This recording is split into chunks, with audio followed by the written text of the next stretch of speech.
Close your eyes and imagine the smell of salt spray, rotting wood, and burning sulfur. It's 1718. You're a merchant sailor staring into a wall of fog. Suddenly, a black flag rises. Not a skull, but a skeleton stabbing a bleeding heart.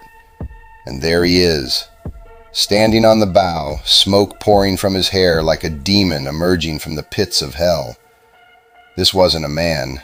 It was a masterpiece of terror. Most legends say he was a common criminal. The truth is far more unsettling. Recent archival finds in Jamaica and Bristol suggest Edward Teach, or Thatch, was an educated man. He could read. He could write. He likely came from a wealthy family.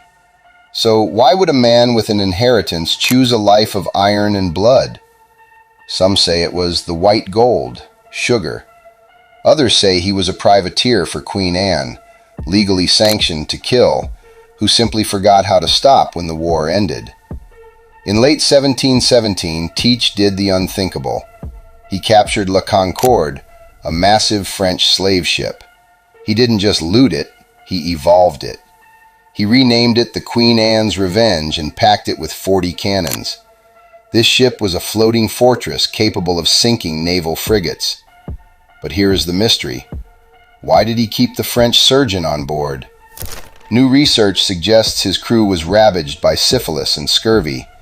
He wasn't just a captain. He was managing a dying, infectious army. May 1718. Blackbeard does the impossible. He blockades the port of Charleston, South Carolina. He holds the entire city hostage. But he didn't ask for gold. He didn't ask for silver. He asked for medicine, a chest of mercury and drugs.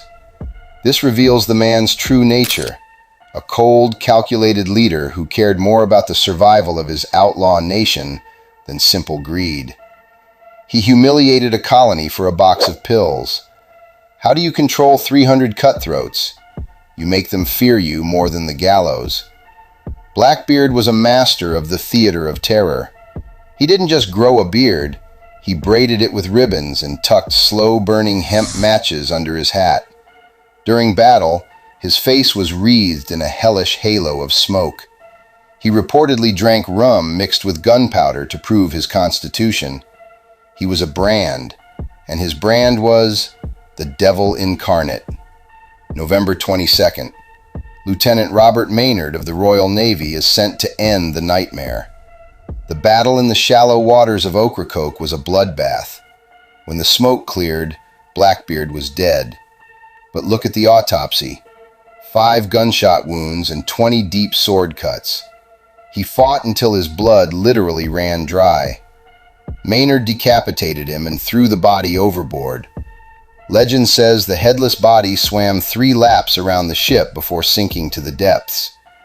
Blackbeard didn't leave a map with an X. He left a legacy of fear. To this day, treasure hunters scour the North Carolina coast for his white gold. But maybe the real treasure is the story itself. The man who turned himself into a monster to live a life of absolute freedom.